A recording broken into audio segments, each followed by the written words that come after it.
Alhamdulillah nahmaduhu wa nasta'inuhu wa nastaghfiruh wa na'udhu billahi min shururi anfusina wa min sayyiati a'malina man yahdihillahu fala mudilla lahu wa man yudlil fala hadiya lahu wa ashhadu an la ilaha illa Allah wahdahu la sharika lahu wa ashhadu anna Muhammadan abduhu wa rasuluh. Okay, put your pens down. The test is over. Okay, no problem. Alhamdulillah. Hands. Assalamu alaikum. We just took a test, alhamdulillah, and so we're going to go over the answers for the test. Someone recite to me. This is your quiz number 1. This was not a test, actually. It's a quiz. Okay? A quiz, when you have a few questions, they're very brief, and you just give the answers. A test, we have very detailed questions. And from my experience is that the more you quiz your students, the sharper they become. Okay? One of the things that we did, maybe 10 months ago, we said we weren't going to quiz because of the video and all this other stuff like that, and I see a big flaw in that. People who are watching, they got to watch. They got to deal with this is the type of learning that takes place. It's not as exciting sometimes if you haven't studied. But if you studied, then you're excited to get this stuff down on paper and to be questioned. And like I said, the more you get in the habit of being quizzed, the more you're able to regurgitate the information, the more easier it is when you get into different issues. Because you're accustomed to it. It's part of the course. First, quiz number 1. Your quizzes will have approximately 5 questions, 1 extra credit question. Naam, labaik. Well, the first question was what? First question was how many sciences are there in Arabic? Right? Or however you want to word that. How many sciences are there in ulum in Arabic? How many are there? There are 13 sciences in Arabic. Okay? The next question was, that was number 1. Number 2 was what? Name them. Period. No, I have a darker one. Yes. Name them. Oh, it's not really that dark. Okay, I'm going to try blue. Let's try that again. Name them.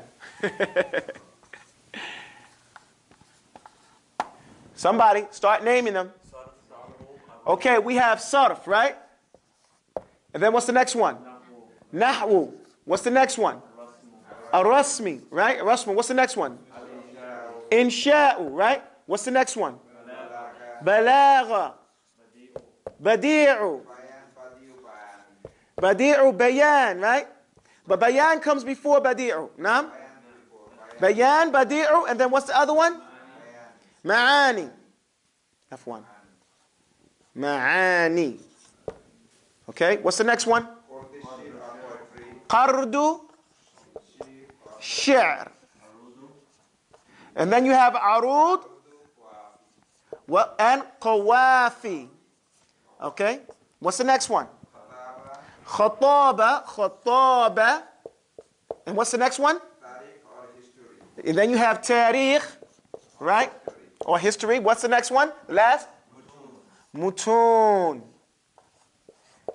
Okay. These are the 13 sciences of Arabic. Someone read or recite for me the poem that encompasses these 13 sciences. This should be in a different order. The sciences of Arabic are 13 arts of rhetoric. Start off with sarf and nahwu. Do ar-rasmu. What? And sha'u. Do ar-rasmu plus al-insha'u. Bayan breaks it down in 3.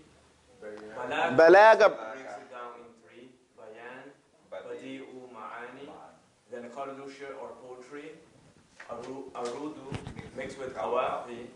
Khataba brings the art of speech. History is what they teach. And if the text is all mutun. If text of all mutun you seize, then know you've gathered all the keys. Subhanallah wa bihamdihi subhanallahil azim. Do you see how if you memorize, this becomes easy? If you memorize the poem, there is a place for it.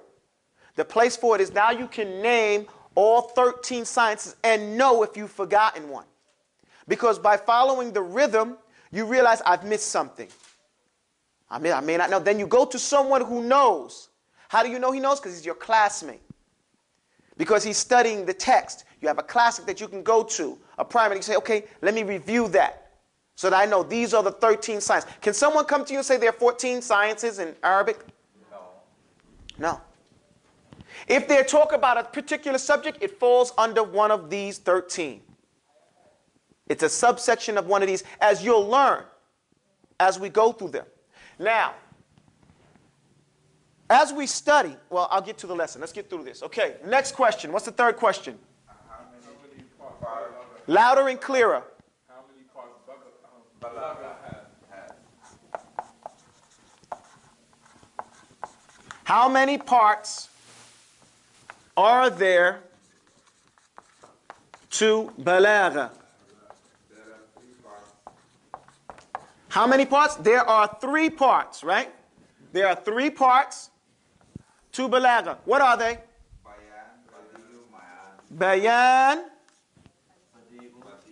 Badi'u, and Ma'ani. Okay? What does Balagha mean? Balagha is the art of eloquence. Tabarakallah. What's the next question? What is the science of... No arms. Next person. What is poetry called in Arabic? What is poetry called in Arabic? Or we could say as a terminology. What is it called? Qardu. Was there another part of this question? And what are the parts of it, right? What are the parts of Arabic poetry? What are they? There is arud. And what's the next part? And qawafi. What is qardu shi'r? It is the art of versification. Right? It is the art of the verse. The story of it all, right? We should know that. Okay, now, let me just ask you, what is arud then? That refers to the scales of... How many scales, son? 16. The 16 scales, right? That's right. So, arud, don't break the format. Beat it in the student's head. When you mention arud, you mention the what? The 16 scales or meters of poetry, right? And then what is qawafi? That's the last letter. What is, it's the rhyme of it all, right? It's the, we all, they say. You always hear this when you listen to a scholars. They used to say, what are they talking about? They're teachers. They don't know who originated the statement because everybody's saying the same thing. You hear Imam Abu Hanifa saying the same thing Imam Malik. You understand? Say Layth saying the same thing. All these different shuyukh. Ibn Taymiyyah, rahimahumullahu jami'an. That's what we have to imitate that and keep saying the same thing and mentioning it in the same way. Arud is what? The art of the 16 scales. Qawafi is what? The rhyme of it all, the last letter, right? Or thereof. Okay? So, qardu shi'r. What's the 5th question? Define the science of khataba. Define. No. Khataba. What is it? I'm sorry. Jazakumullah khair. Then, so the next question is what? What's the next question? The most important science of Arabic science. What is the 2 most important sciences? What are? Okay, thank you. What are the 2 most important sciences in Arabic? No, it should not. Because the Quran and Hadith are not sciences in Arabic. Oh, okay, so what is the answer? As-sarfu wa-nahwu, right? And some people say an-nahwu was-sarf. Okay? But your teacher told you what? As-sarf and nahwu. Why? Because sarf is the I don't want your answer. I want your answer. Go ahead. No ums. Yes, ma'am. Because those are according to you, those are the two most important. I already knew that when I asked you that. Yes. Because of the language barrier. No ums. Go ahead, sir. Sarf is the etymology. If I don't know the word, how I gonna be know the I can use in the. Thank you very much. Sarf is the etymology of the word. Go back to your asl. Go back to your origin. The origin is, what is sarf? Sarf is breaking a word down. What is nahwu? Nahwu is understanding a word after it's been entered into a sentence. How can I enter a word into a sentence that I don't know? Didn't Daddy always used to say, don't use words you don't know? Right? So then you got to know the word before you can use the word. Therefore, according to me, sarf is more important than nahwu. Beginning the students. Ya hindu skuti anti. Okay? So, and that is why. Do you understand why now, sir? Yes. Tell me why then. Tell us all why. Loud and clear. Hands off the floor, please. Because you have to understand the word before you can put it into a sentence. Well, which one of these scientists teaches us what the word means? Nahwu. No ums. Nahwu. Nahwu? Nahwu. No. I'm sorry, that is incorrect. Someone correct him. Sarf. Give him. See, that's why I told you guys I do not accept one-word answers. Clarify. Make it plain. What does sarf mean? Sarf is the science through which you study the word before you place it into a sentence. That's what you're saying. What is nahwu? Nahnu is the word which is. No ums. Yes, sir. Yes, ma'am. Nahwu is the science of the word before you enter it, after you enter it into a sentence. Thank you. Nahwu is the science through which we study a word after we've entered it into a sentence. We have to keep doing this, and you guys have to start answering it. You see what happens when you go home and study? You start answering the questions. And that's what's supposed to happen here. Each one, teach one. Right? Now, do you understand why sarf is more important, sir? A little bit. I'm going to get there. Okay, well, alhamdulillah. Tell me what sarf means. Sarf is the science of sciences of. We'll let you go with that But go ahead. The science of a word before it's entered into a sentence. And what is nahwu? Nahwu. Nahwu is the science of a word you understand it before a sentence. After, nahwu. After a sentence. Right, so nahwu is grammar, where sarf is etymology. Etymology is the science of studying a word before entering it into a sentence, and nahwu is the science of studying the grammar of a word after it's into a sentence. Let's move on. Define khataba. Define khataba. I know I write chicken scratch, but that's too bad. Khataba, we have a lot to do. Come on, guys. Khatab is the art of speech, of one speaking on their feet. Thank you. Khatabism is somebody kicking the willy bobo right off the top of their head while they're standing on their 2 feet without looking at waraqa wala kitab. He's not looking at a piece of paper or not reading from a book. It's not something that he has previously thought about saying, but his words come out in a clear format, keeping the points in order so that the listener can follow him. I call it the art of the willy bobo. They say kicking the willy bobo, you're talking, but making yourself clear. How is it different from khitaba? Hesitation kills people. How is it different from khitaba? Ooh, I know somebody. Yes, ma'am. Take it up for the sisters. Okay? Tab is reading out of the book. No. Is the ending of No. line ending? No. Do you answer the question, sir? Do you know the answer, sir? No, I do not. Okay, well, the answer is... Something ishara. Excuse me? It's a ishara. No. Alhamdulillah, barakallahu fikum. Okay. Khitaba and khataba. Everybody say khitaba and khataba. Khataba. Khataba is what we just spoke about. Somebody standing on his irtijal al-kalam. A man standing on his rijlay, on his feet, talking. Well, khitaba is what a man does when he wants to marry a woman. He gives her a khitbah, right? So that is called khitaba, right? When you, with the kasra, is when you want to get married to that lady, you do a khitaba. When you want to speak, you do a khataba. If you're going to speak at a particular time on Friday in front of the people, they call it a khutbah. So you see the difference? Okay, is there any other questions? Was this answered? This was the sixth one, this was the fifth one, right? All those were all the questions for the quiz, right? Okay, take the quiz out your paper and pass it forward. I'll hand them back to you and you can keep them in your folders. I will grade them myself. Okay, just collect them for me, please. Okay, now I need you to erase the board for me, please. Now we're going to go to today's lesson. I'm going to hit this up.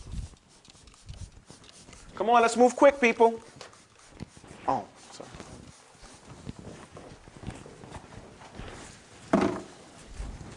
Let's go. Hind, atini awrak. Hurry up, hurry up. Eat it and beat it, no smoking and joking. Get it and go. Everything? Everything, sir. Shukran jazilan.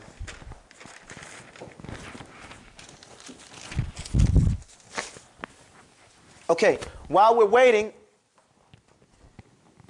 no, let me get my thoughts right. Astaghfirullahil azim. No, we can't do anything until yeah, you can write down your homework. Your homework, while we're waiting for him to put the stuff on the board, write down your homework. Homework.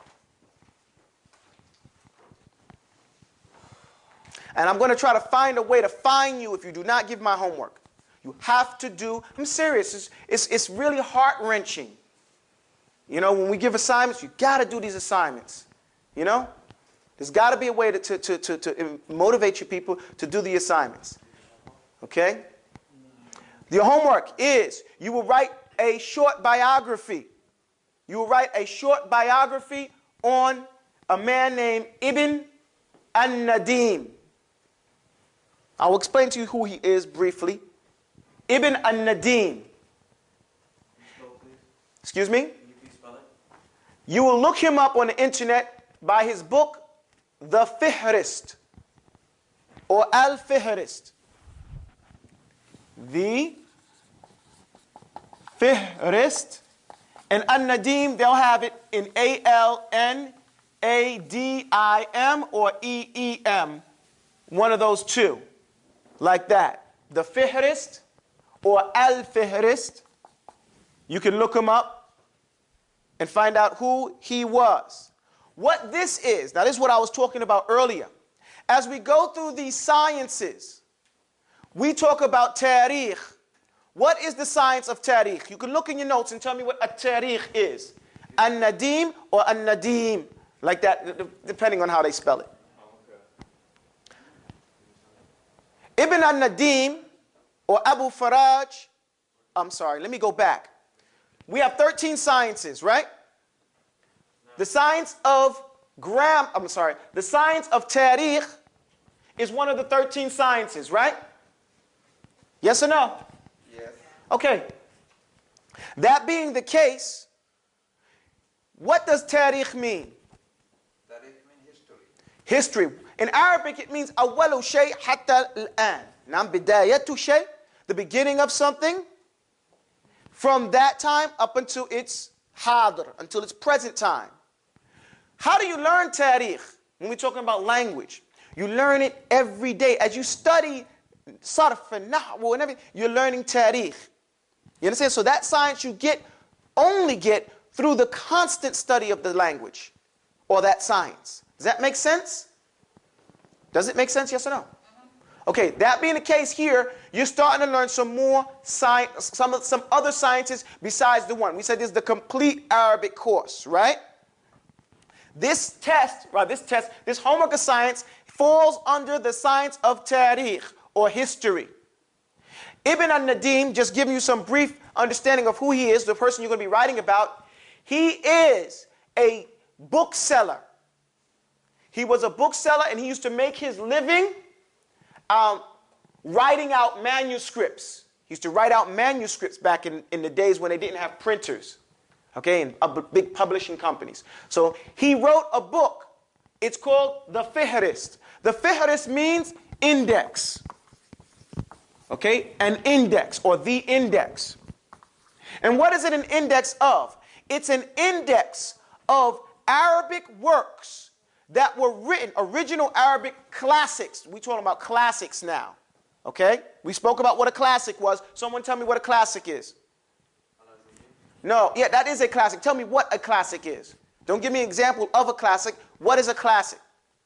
Al-Kitab al-Asl, the original book. A work that other works are established upon. A primer source that other people refer back to as a reference. So he wrote a book called The Index, where he indexed in this book the history of the Arabic language. You understand my point here? He made the index of the history of the Arabic language and other known languages at that time. Okay? Then he also put in there Arabic classics before the entrance of the Greeks. Okay? Why did he do that? Because during his lifetime, I mean, he's a bookseller, he noticed that the Arabs were beginning to translate a lot of Greek works, Greek classics. And he didn't want it to become confused in the future where someone would take this Arabic work and think that this Arabic work was actually a classic in Arabic, when actually it was a translation of a Greek classic. And he wanted to differentiate between those works that were originally from the Arabs and those works that were translated into the Arabs and then used by them. Do you understand? You will do a short essay on no more than 500 words. Okay, you don't have to be that long, at least 250. You have to write a couple of paragraphs on who was Ibn al-Nadim and what he did and what was the Fihrist. Okay? And I already given you somewhat of it. Is that easy assignment? If you have any questions, you can call Hakeem anytime during the week and he'll help you how to do the internet and everything like that and find it and probably give you some resource. UCLA has a good writing up of him also, and Winnipeg, or I guess that type of thing like that. Okay? His book Al-Fihrist is still used. It was translated, I think, in like 1600s by the Masonic Society of the world, and they have it out there, so do that. That's how you find his name like that. Al-Fihrist or the Fihrist or Al-Nadim or Al-Nadim. You look it up, Google it, and you'll find it. Inshallah. Where's the lesson? The lesson is, 1 second, please. Excuse me, can I go here, please? Right here. All right, go down. All right. Now that we have our homework, let's do our assignment. Everybody take out the handout that they have today. As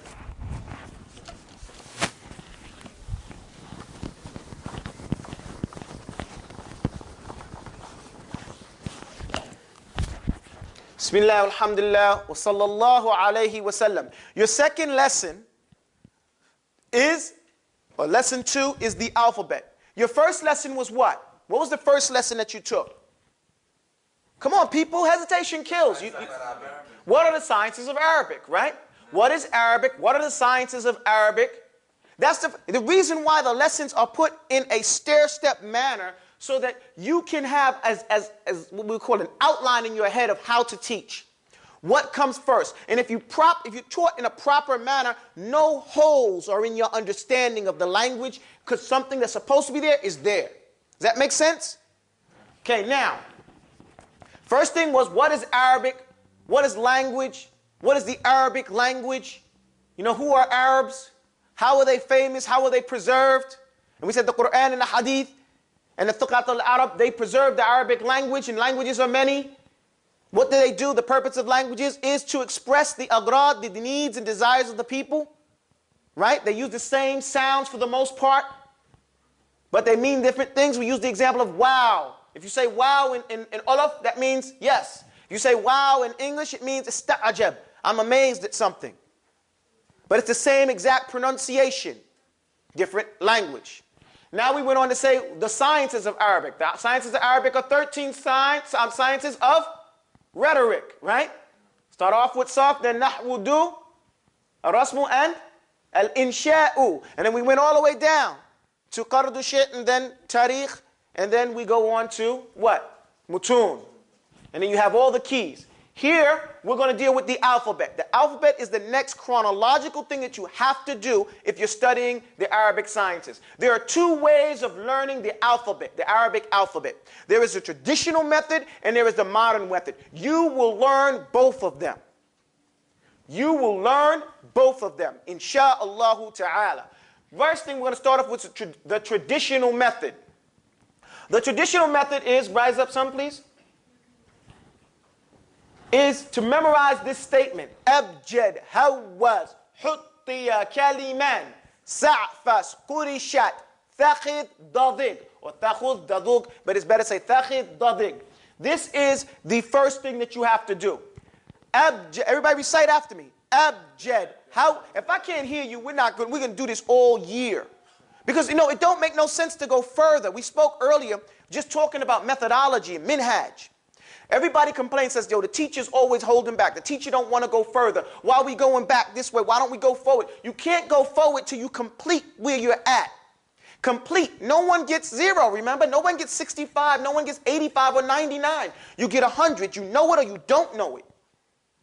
And that's just the bottom line with anything. The thing that has held us back, us here in the West, is the fact that we haven't actually studied. We've gone to lectures, we've been amazed at different processes, but we haven't studied. And studied the right things so that it can take us from the nigger behavior that we have to the lofty behavior of Islam. That's what our problem is. And if we're going to go further, yes, we're going to have to start with Arabic language because it is the key. The first and most important key into entering into Islam. So, let's open up. Abjad, hawaz, huttiya, kaliman, sa'fas, kurishat, thaqid, dadig. Say it again. Abjad, hawaz, huttiya, kaliman, sa'fas, kurishat, thaqid, dadig. Okay, now, because it's transliterated at this point, I have to make some clear corrections. Sa'fas, it's seen, and this is sod. So it's sa'fas. Say sa, seen, sa, with an ain, a fa, and a sod. Sa'fas. Kurishat. Thaqid is with a tha, okay, not with a dhal. Thaqid, dadig. Thaqid, dadig. Okay, so abjad, hawaz, huttiya, kaliman. Loud. Abjad, hawaz, huttiya, kaliman, sa'fas, kurishat, thaqid, dadig. These, if you learn that statement, abjad, say it. Abjad. What you learn is that there are 4 letters in almost every one of these words. Each name is some letters. Abjad is alifun, ba, jim, and dal. Say abjad. Hawaz. Ha, wa, za. Huttiya. Ha, ta, ya. Kaliman. Kaf, lam, mim, nun. Sa'fas. Sin, ain, fa, sad. Kurishat. Qaf, ra, shin, ta. Thaqid. Tha, kha, dha. Dhal, I'm sorry. Dadig. Dad, dha, ghain. That's the whole alphabet. In the traditional method, you can master the alphabet in saying the whole alphabet in 5 minutes. Abjad, hawaz, huttiya, kaliman, sa'fas, kurishat, thaqid, dadig. Abjad, hawaz, huttiya, kaliman, sa'fas, kurishat, thaqid, dadig. I'm sorry, our teachers in the past, they didn't let us put our hand on the floor. Not just both of you. They wouldn't let us do that. Okay? And it was a thing of muru'ah. There's a science in Islam called muru'ah. It's called manhood. Okay? Chivalry, they call it. And it's been lost in translation because it's not really, chivalry being like a knight, but it's having certain type of, character that men are supposed to have. Okay? They wouldn't let us lean on the walls. They wouldn't let us put our hands on the floor. And if we did put our hand down, we put our fist down. You know, even though you say, well, that's only and you're sitting like in the salah, they still wouldn't allow it in the science, in the circles of knowledge. They wouldn't allow it in certain circles of knowledge because they wanted you to be sharp. They wanted you to be awake and to be alert. Yes, sir. No problem. It's like Farid Abdullah, Hafidhullah used to say, the ruling, there is no exception. There's no ruling on exception, I should say. Exception, there's no rule. Do you understand where I'm coming from? So if there's a person that has an exception, then this doesn't count for that person. Okay? But for those people who don't have the exception, then the rule is applied. Okay? Then the rule is applied. So I'm not to offend anybody, you know. No, it's just sometimes you don't say, when I get pain, I just put my hand down. ما فيش مشكلة. تفضل. You know. One person had something with his leg and he stretched his leg and the Free told him, look, you shouldn't put your feet, the bottom of your feet, towards the qibla. The person explained he had a problem. He said, tafaddal, put your legs forward. Have no, you know, go about your business. You know, likewise, those people who have those exceptions, do what you got to do. Otherwise, sit up. Be sharp. Grow like a tree. Be an example for the children. You know what I mean? So they can look up and say, I'm going to be like that when I grow up. But if you look like Joe the slouch, children are going to say, well, you know, I guess we slouches. You know, nobody wants to be slouches. Anyway, Abjad, how was Huttiya Kaliman, Sa'fas, Qurishat, Fakhid, Dadig. Say Fakhid, Dadig. Okay, now, after memorizing that, have you memorized it? Let's hear it. Abjad, how was Huttiya Kaliman, Sa'fas, Fakhid, Qurishat, Fakhid, Dadig. Dadig. Make your mouth round. Say Dadig. Everybody say da. Dadig. Dadig. Dadig. Say fakhid. You got to stick that tongue out and it's soft. Fakhid. Dadig. Abjad. How was Huttiya Kaliman Sa'fas Qurishat Fakhid Dadig. Recite it. Huttiya Qurishat Fakhid Tha. Everybody say tha. See my tongue? Tha. Tha. Tha. Tha. Tha. Stick your tongue out. It's called a teeth and tongue. Qasim Ahmed back in the days he used to call it that. Fakhid. Fakhid. Fakhid. Fakhid. Fakhid. And you need wetness in the back of your tongue to put that kha out. Remember they used to tease, oh, that's that hakamu. Yeah, it's that hakamu language. Fakhid. Dadig. Fakhid. Dadig. Abjad. How was Huttiya Kaliman Sa'fas Qurishat Fakhid Dadig. Abjad. How was Huttiya Kaliman Sa'fas Qurishat Fakhid Dadig. Now we go to the next part. Go up. This is called the Legend of the Giant Kings. Okay.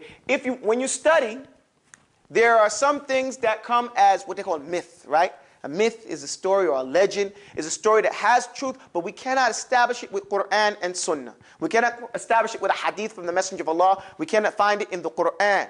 But this is a statement that we do find archaeologically. We do find bit-tatabba'i. Ibn Uthaymeen, rahimahullah, he used to mention that with this science, tatabba'naha. We followed it.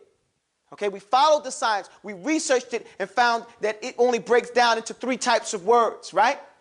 Through researching it, sneaking up afterwards. Likewise, when we studied and researched this science, we found this story in more than enough places that it was established. But we can't establish it through Quran and Sunnah, so we call it a legend. This is called the Legend of the Giant Kings. It goes, it's said that the Arabs were always great speakers and listeners, but not always good readers and writers. It's said that once upon a time, no Arab could read or write. In fact, it's said that there was a time where they didn't even have an alphabet. That was during the time of the 6 giant kings, the 6 stingy kings of Midian. Abu Jad was the oldest. Now Abu Jad, his name, it means father of my grandfather, which means the great grandfather. And he was the oldest. Next came Hawaz, Huttiya, and Kalman. Now Kalman was the most recognized out of all these kings. Why? Because Kalman had a sister. It said that all these people, they were the descendants of Abu Jad, maybe his sons and his nephews. But Kalman, he had a sister, and he used to come to the market with his sister all the time. And when he came to the market, people used to say, oh, wow, look, there goes Kalmun, there goes Kalmun. And they would gather around him hoping that he would give them some sadaqah. But he never did, because remember, these were 6 stingy kings. As the story goes, then comes Sa'fas and Qurishat, the 2 that came after them. The 6 kings were only concerned with themselves. They never did anything to help anybody. It reminds of the different kings, how they act sometimes. And in the land of the 6 kings, there were a lot of people in need. Why? There was only a little bit of water. And in their area, there was a small amount of water. It wasn't in Tasharat. It wasn't all over the place. So they had to wazen it out. And the kings, they took most of the water for themselves and only left a little bit for the people. This was difficult because they lived in a very hot climate. And as the years, when time went by and years went by, the water mostly dried up. So there was only enough water for the kings now. What did the people do? The people gathered around the king's castles and they demanded, give us some water, share the water with us. But what do kings do when people protest? They send the troops out. They said, look, you guys don't get out of here, we can kill you. And you won't really need some water. So the people started to go away. As they were going away, they noticed big clouds in the horizon, like outside where they lived. The kings also noticed it. They thought it was what? Rain clouds. It was been a drought, no rain, water's drying up, it's getting hot by the day. The king's troops came rushing out of the castles and told the people, you guys stay here. We're going to go sit under the clouds and get the first rain to come down on us, and we're going to benefit from it, and then we'll let y'all get some rain. But right now, y'all stay inside the citadel. Ain't that greedy and stingy? You know? So then they go under it, and what happens? What happens is that the cloud starts to turn red and gray. It starts to thunder and lightning and roar. And those people were killed. It said the cloud, in some narrations, that the cloud fell on top of them. It said that the cloud crushed them. It said that the cloud choked them. It said that the cloud drowned them. It said that the cloud struck them with lightning. There's so many different statements, but the bottom line is that the cloud killed every last one of them. Shortly thereafter, some people from Al-Anbar and different places, other areas, passed through, and they were told this story. These people, they were educated people. They said, well, why don't you all y'all don't have no way to document this? You don't have no writing system? Why don't you take the names? They noticed that the names of those kings matched with most of the letters in the alphabet, the tantak, the way that people talk. And so these people, they wrote out these letters and said, here, take this one's name, and they made the alphabet, utilizing the letters of these kings' names. Now, I told you there were 6 kings. When they got to the last king, Qurishat, they realized there were still 6 more letters. And so they made up, or came up somehow and devised 2 more words, fakhid, dadid, to complete the alphabet that or the language that these people were talking. And that is how the Arabs came up with their writing system. And that is why you'll see in Hebrew, when you look it up, it'll have Abjad, Hawaz, Huttiya, Kaliman, Sa'fas, Qurishat. They'll start with Qurishat. You look up in Russian, it'll say Abjad, Hawaz, Huttiya, all the same. In all the worlds, Greek and Latin, follow this Abjadiyya. And all of them, they don't know where it came from. They say it came from Phoenicians. They say they don't have the story. Someone made up these names. It just shows that they were poor students. And they didn't listen clearly to the story, because the Arabs clearly tell you where these names came from, who these people were, and how they derived it into an alphabet. And that's what we have here. Go on down, please.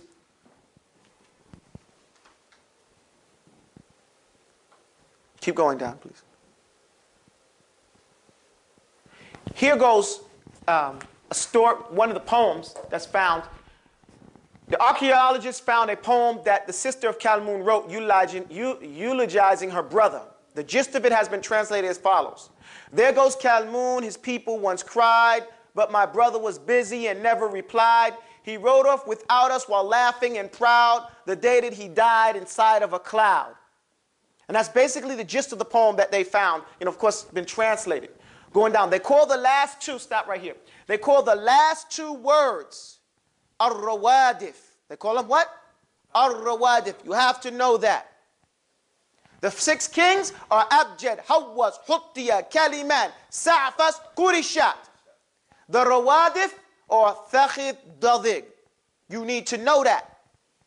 Those are the 2 words that they came up with. How they came up with them, we don't know. I can explain more to you after you do some studies, and I'll explain to you that Sa'fas wasn't his name. His name was Sa'fad. And Qurishat wasn't his name. His name was Qurisat. So they did some maneuvering to make sure that those names felt in there. So they changed Sa'fad into Sa'fas. And they took the Dad and put it on Dadig. They took Qurishat, because they already had the scene from Sa'fas, and they made it Qurishat. These are some of the manipulations that they did to the names. The name was, they had Thaqud, Dadig. You'll find it in different places like that. Some remarks on Arabic writing. Men have differed concerning who first originated the Arabic script. Hisham al-Kalbi said that the first to form it was a group of Bedouin Arabs encamped with Adnan ibn al-Ud. Their names were Abu Jad, Hawaz, Hutti, Kalmun, Sa'fad, and Qurisat. The Arabs originated writing for their names and then discovered other letters not in their names. That is the Ta, the Kha, the Dal, the Dha, the Sheen, and the Ghain, which they called Ar-Rawadif. It is said that these men were kings of Midian, whose destruction was on the day of the cloud at the time of Shu'aib the prophet, for whom may there be peace. We stop here and make a mention. Ulama of our era have researched this statement, this last statement, that this was the same cloud, because it speaks of it in the Quran, of a cloud coming down and destroying the people in the time of Shu'aib. And they have said this is not the same incident. Okay, they have said this is not the same incident. Wallahu a'lam. Okay, so we do not attribute this incident to the Prophet Shu'aib. Does everybody understand me? So don't be confused when you hear the same story someplace else. Say, well, no, that's how the alphabet. No, it's a different incident. Wallahu a'lam. Then it goes, Ibn Abbas said, the first persons to write Arabic were 3 men of Bawlan, a tribe inhabiting Al-Anbar, who came together and originated the letters, both separated and joined. They were Murra, Aslam, and Amir. Murra originated the forms, Aslam the separations and connections, and Amir the diacritical points, and Allah knows best. So, this is what we would form under the signs. That's the end of it. You can take it off the board, please. This is what we see as your first or your second lesson in understanding what you're doing here in learning Arabic.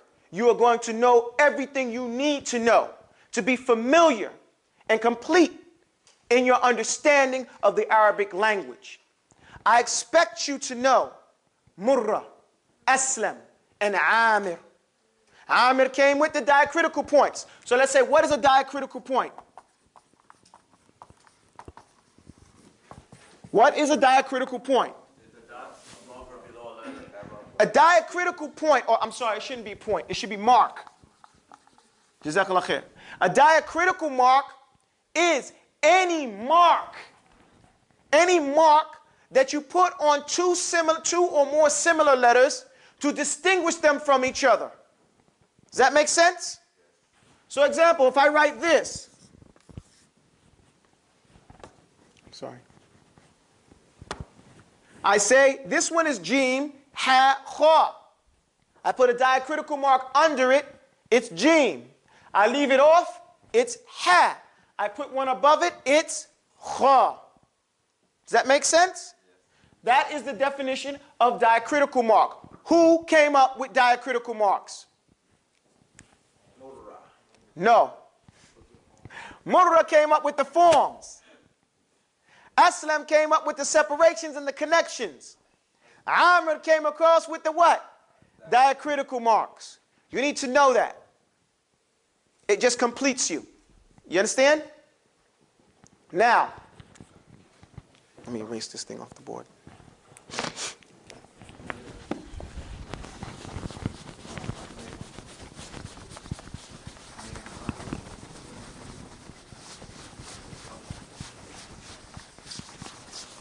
The next thing that we do in learning from the traditional method of learning the alphabet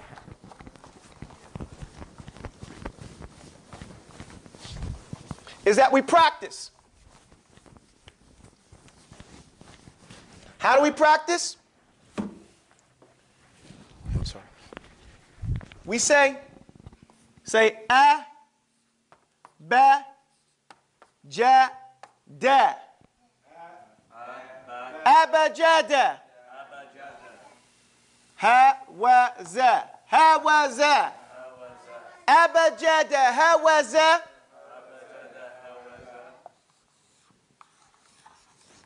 Hattaya. Kalamana.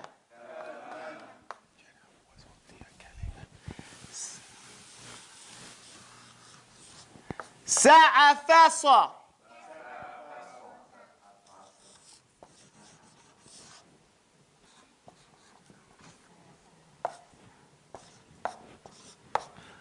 Qarashata.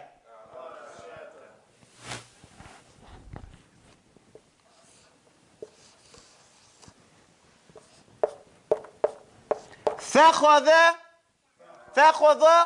I'm sorry, that's incorrect.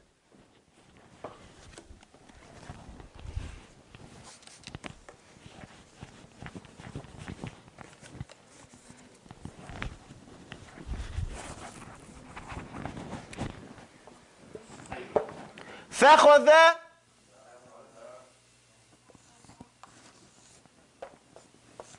ضَضَغَ ضَضَغَ. This is just the fathas, okay? Fatha. Everybody say fatha. Fathatun.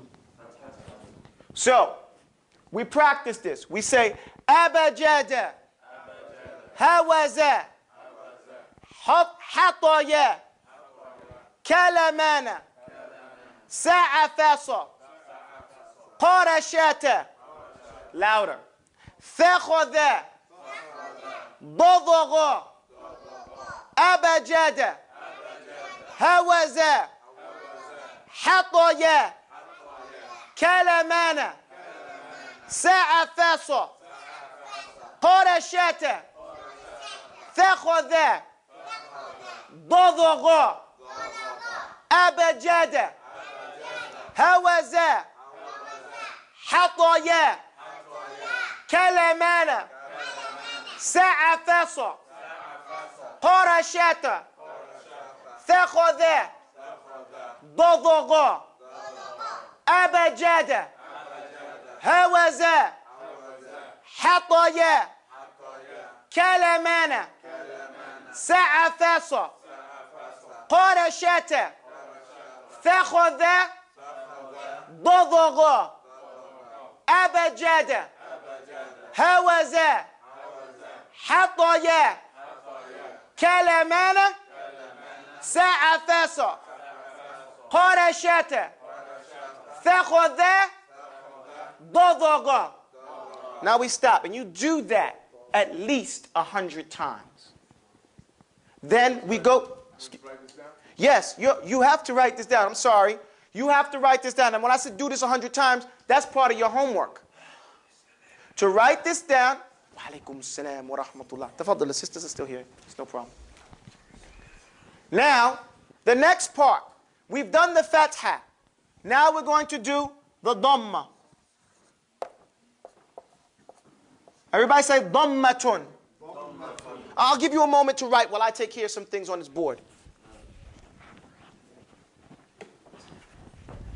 And the point is here, when we take the time to do this right, you get very well good. You get good. Very well good. Listen to me.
Yes, sir. Okay. You guys ready? Yes, ma'am. Is it possible that you could have written it like you wrote Abjad up there? Separated? I want it separated right now. I wanted that one separated, and I put these together purposely. Okay. Because I wanted to show, first, we'll get to that. You know, yes, I could have put them all together. But in the first one, I want to show you what we were actually doing. And now, put it together so you... Excuse me? I wanted you to write them individually. We'll do that when we do it in the modern way. Okay. Okay? Right now, in the tradition, there's a difference between the traditional way and the modern way. In the traditional way, you learn how to hear it, and you learn how to say it real strong. In the modern way, you learn how to write it in its individual forms stronger. That's why I said we're going to do both. Okay? We're going to do both. All right. We're almost done, people. Here we go. Dhamma. Everybody know what Dhamma? First, let me go back. Maybe I made a mistake here. Fathatun. Say Fathatun. You see how I separated them? Fathatun. That's the word. We say Fathah. And we let that air out. But it's not Fathah. It's Fathah. Fathatun. Fathatun means to open. Okay? Open something. Like you open the door. Then you have Dhammatun. Dhammatun is to squeeze something, to hold it. Dhamminuhu. Naam. Dhamminuha. You know, to be joined together. Okay? But here it means the oo sound. Everybody say oo. Ooh. This is one of the sounds that Americans are lazy tongue. They don't do it. They don't put their lips together. Look at my lips. Ooh. Ooh. I want everybody, when you do this until you leave my classes, when you do it, you do ooh, ooh, ooh. And you put your lips consciously together. Ooh. Ooh. Now, we're going to go through this. Ubu judu. Huwuzu. Hutuyu. Kulumunu. Su'ufusu. Kurushutu. Thukhudhu. Dudhugu. Ubujudu. Huwuzu. Hutuyu. Kulumunu. Su'ufusu. Kurushutu. Thukhudhu. Dudhugu. Ubujudu. Huwuzu. Huwuzu. Woo. Huwuzu. Hutuyu. Hutuyu. Kulumunu. Su'ufusu. Kurushutu. Thukhudhu. Dudhugu. Ubujudu. Huwuzu. Hutuyu. Kulumunu. Su'ufusu. Kurushutu. Thukhudhu. Dudhugu. Ubujudu. Huwuzu. Hutuyu. Kulumunu. Su'ufusu. Su'ufusu. Kurushutu. Thukhudhu. Dudhugu. A little bit easier. Ubujudu.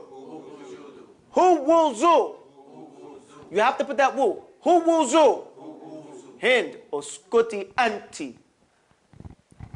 Hutuyu. Don't you see I come with a lot more strength? Hutuyu. Kulumunu. Su'ufusu. You got to reach them. Su'u. Fusu. That su is like the word saw in English. Say the word saw. I saw him, or I'm sawing. That's the saw. We can pronounce it. Like you saw something, or you saw it in half, right? Or you say the lady Sue. How you doing, Sue? That's the sound of the saw that we have in English. Su'ufusu. Kurushutu. Thukhudhu. Soft. Thukhudhu. Thukhudhu. Your tongue is soft against your top teeth. Thukhudhu. Stick it out your mouth. Thukhudhu. Dudhugu. And the difference between the and this is the. Vu. Your tongue rounds in the mouth. Vu. Vu, vu, gu. Gu. Gu. Gu. Like Google. Gu. That's what's that goo on the bottom of my shoe. Goo. Okay, we got that, right? This is what you have to do 100 times, at least. I would say, what's my normal number? 500. Because at 100, you just get accustomed to it. You're just getting used to it.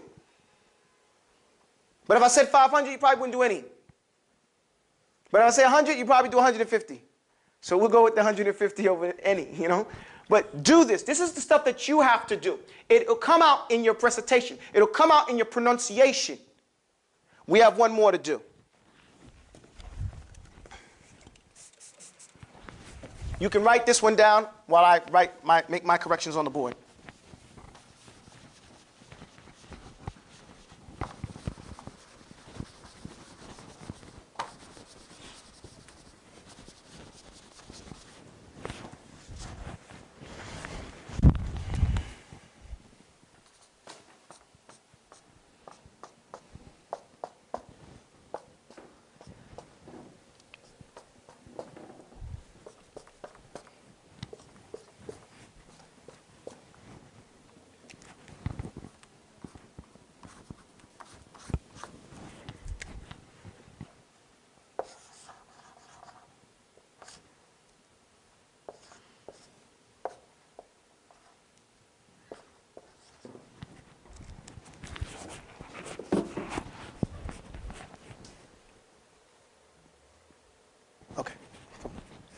Okay, everybody.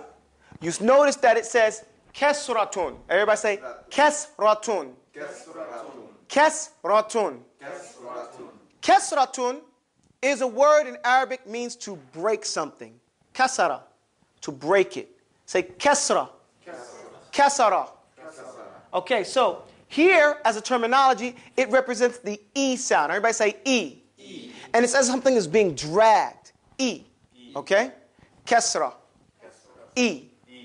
Here we're going to have to go through the whole alphabet again, but now we're going to practice the E sound. Okay? Watch. Note that the Hamza is now on the bottom, not on the top. And we did the Fatha and the Dhamma first because those two are Aslin. Right? Fatha and Dhamma always are going to be there. Right? Right, the two Imams. We remember that from our lessons in Ajrumiyya.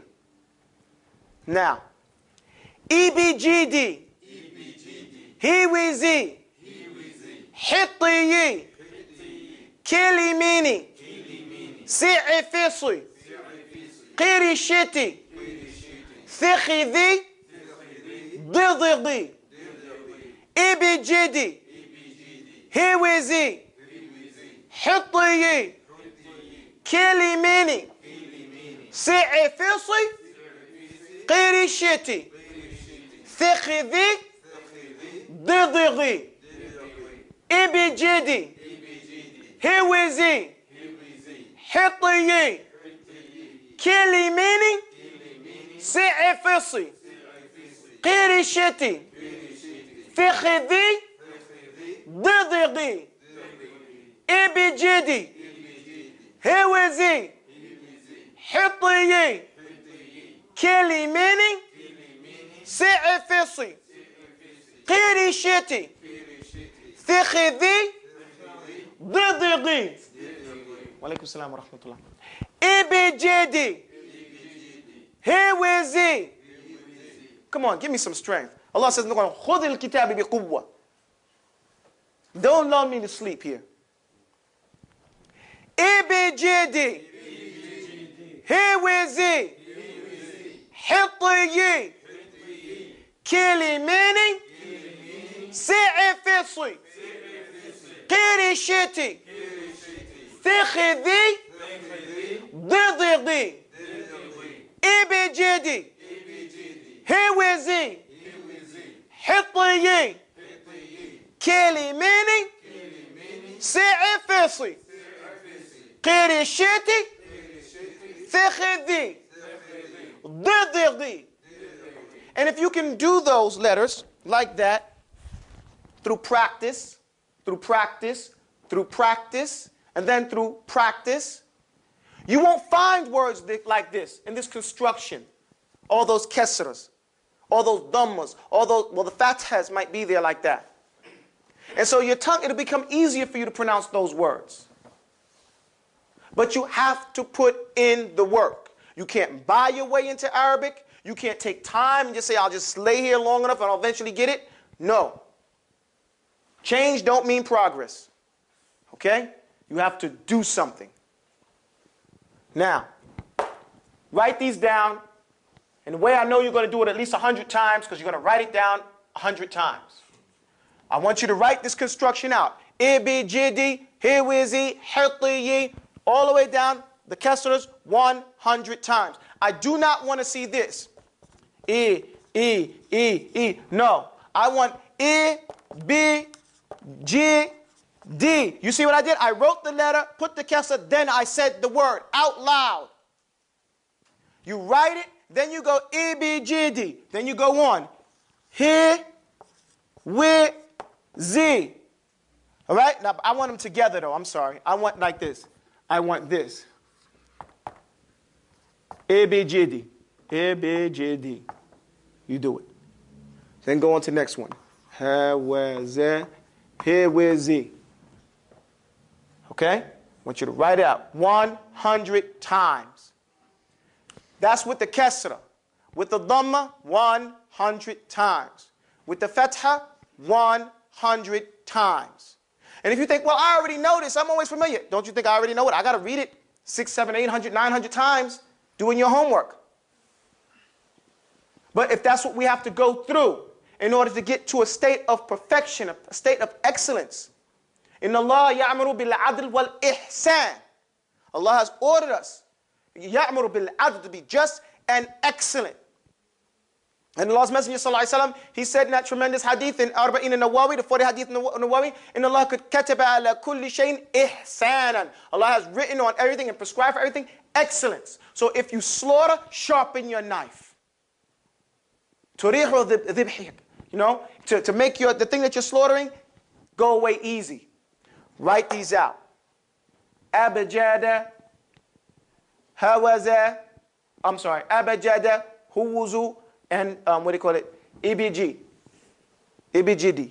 Each one of them. Abajada, Ubujudu, and EBGD. 100 times. Each one by itself. Does that make sense? Inshallah. I need you to do that work for me.